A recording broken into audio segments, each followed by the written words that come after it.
नमस्कार मित्रांनो, सर्वांचे स्वागत आहे संघर्ष योद्धा या यूट्यूब चॅनलवर। आज आपण संजय गांधी निराधार अनुदान योजनेतील पात्र लाभार्थ्यांसाठी आलेल्या सप्टेंबर महिन्याच्या हप्त्याबद्दल महत्त्वपूर्ण अपडेट पाहणार आहोत। सरकारकडून अधिकृत तारीख सध्या जाहीर करण्यात आलेली नाही आणि लाभार्थ्यांना पैसे कधीपर्यंत मिळणार आहेत याबाबत स्पष्ट सूचना आलेली आहे।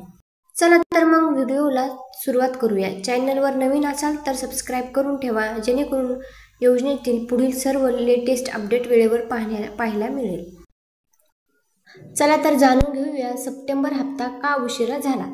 संजय गांधी निराधार अनुदान योजनेचा सप्टेंबर महिन्याचा हप्ता अपेक्षित 5 तारखेला यायचा होता, परंतु 5 तारखेला हप्ता आला नाही आणि त्यामुळे अनेक लाभार्थ्यांमध्ये संभ्रम निर्माण झाला। या उशिरा मागचं कारण म्हणजे सलग 3 दिवस सुट्ट्या, गणपती विसर्जनाची सुट्टी, ईदची सुट्टी आणि रविवार या 3 दिवसाच्या सुट्टीमुळे शासकीय कामकाज ठप्प झालं आणि डीबीटी प्रक्रिया थांबली। 5 ते 7 सप्टेंबर दरम्यान सुट्ट्या असल्यामुळे पेमेंट प्रक्रिया सुरू होऊ शकली नाही। 8 सप्टेंबरला अपेक्षा होती की पैसे पडतील, पण सोमवारीही हप्ता आला नाही। त्याचं कारण म्हणजे 8 सप्टेंबर रोजी महाराष्ट्र राज्य मंत्रिमंडळाची एक महत्त्वपूर्ण बैठक झाली होती। या बैठकीमध्ये मुख्यमंत्री एकनाथ शिंदे, उपमुख्यमंत्री अजितदादा पवार आणि देवेंद्र फडणवीस उपस्थित होते। या बैठकीत विविध विभागाच्या मुद्द्यावर चर्चा झाली आणि त्यावेळी संजय गांधी निराधार अनुदान योजनेच्या लाभार्थ्यांसाठी एक आनंदाची बातमी देण्यात आली। जाणून घेऊया ती आनंदाची बातमी कोणती। वाढीव अनुदानाबाबत महत्त्वाचा निर्णय। या बैठकीत दिव्यांग लाभार्थ्यांसाठी मोठा निर्णय घेण्यात आला आहे। महाराष्ट्र शासनाने दिव्यांग बांधवांच्या आर्थिक सहाय्यात 1000 रुपयांची वाढ केली आहे। म्हणजेच आतापर्यंत 1500 रुपये मिळणाऱ्या लाभार्थ्यांना आता दरमहा 2500 रुपये मिळणार आहे। हा निर्णय शासनाच्या अधिकृत बैठकीत घेण्यात आला आहे।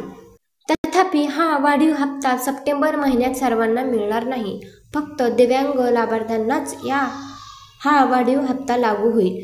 विधवा महिला, आजारी व्यक्ती किंवा इतर लाभार्थ्यांना अजूनही पूर्वीप्रमाणे 1500 रुपयेच मिळतील। पण एक मुद्दा इथे स्पष्ट ठेवला गेला आहे, या महिन्यात दिव्यांग बांधवांना अद्याप 2500 रुपयांचा हप्ता मिळणार नाही, कारण वाढीव अनुदानाचा अधिकृत शासन निर्णय GR अजून प्रत्यक्ष अंमलात आलेला नाही। त्यामुळे सप्टेंबर महिन्यासाठी सर्वांना दिव्यांगासह 1500 रुपयाचा हप्ता मिळणार आहे। डीबीटी प्रक्रिया आणि मेसेज अपडेट जाणून घेऊयात। आता पाहूया सर्वात महत्त्वाचा भाग। चला तर जाणून घेऊयात सर्वात महत्त्वाचा भाग म्हणजे सप्टेंबर महिन्याच्या हप्त्याची प्रत्यक्ष तारीख। शासनाच्या अधिकृत साईटवर एक सूचना जाहीर करण्यात आलेली आहे। त्यामध्ये स्पष्टपणे लिहिलेले आहे की डीबीटी पोर्टलवर दिनांक 9 सप्टेंबर 2025 रोजी सकाळी 7 वाजल्यापासून ते 10 सप्टेंबर 2025 रोजी दुपारी 2 वाजेपर्यंत लाभ वितरणाची कार्यवाही केली जाणार आहे। याचा अर्थ असा आहे की 9 सप्टेंबरपासून डीबीटीद्वारे पैसे वितरणाची प्रक्रिया सुरू झालेली आहे आणि ती 10 सप्टेंबरपर्यंत चालणार आहे। ज्यांच्या खात्यात पैसे आले नाहीत त्यांना 15 सप्टेंबरपर्यंत पैसे मिळतील। म्हणून लाभार्थ्यांनी अजिबात काळजी करू नये, कारण सप्टेंबर महिन्याचा हप्ता खात्यात जमा करण्याची प्रक्रिया सध्या शासनाच्या स्तरावर सुरू आहे। जाणून घेऊया जिल्हानिहाय हप्ता वितरण। जिल्ह्यानुसार डीबीटी हप्ते वाटप केले जात आहेत। काही जिल्ह्यांमध्ये पैसे आधीच जमा झाले आहेत, तर काही ठिकाणी प्रक्रिया सुरू आहे। म्हणून काहींना मेसेज आलेला आहे आणि काहींना अजूनही मेसेज आलेला नाही।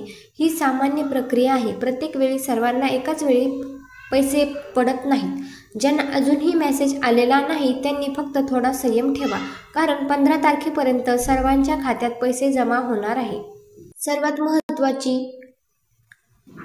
बातमी म्हणजे या महिन्यात कोणालाही 2500 रुपयांचा वाढीव हप्ता मिळणार नाही।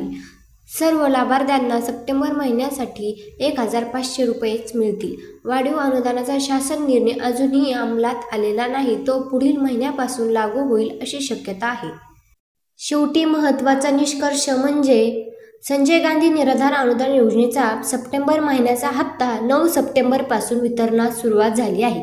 15 सप्टेंबरपर्यंत सर्वांच्या खात्यात पैसे जमा होतील। दिव्यांग बांधवांसाठी वाढीव अनुदानाचा निर्णय झालेला आहे, परंतु या महिन्यात त्याची अंमलबजावणी होणार नाही, म्हणून शांतपणे वाट पहा आणि शासनाच्या अधिकृत मेसेजची खात्री करून घ्या। जर तुम्हालाही ही माहिती उपयुक्त वाटली असेल तर व्हिडिओला लाईक करा, कमेंटमध्ये तुमचा जिल्हा लिहा आणि चॅनल संघर्ष योद्धा या सबस्क्राईब करून ठेवा, जेणेकरून योजनेच्या पुढील अपडेट्स तुम्हाला वेळेवर मिळतील।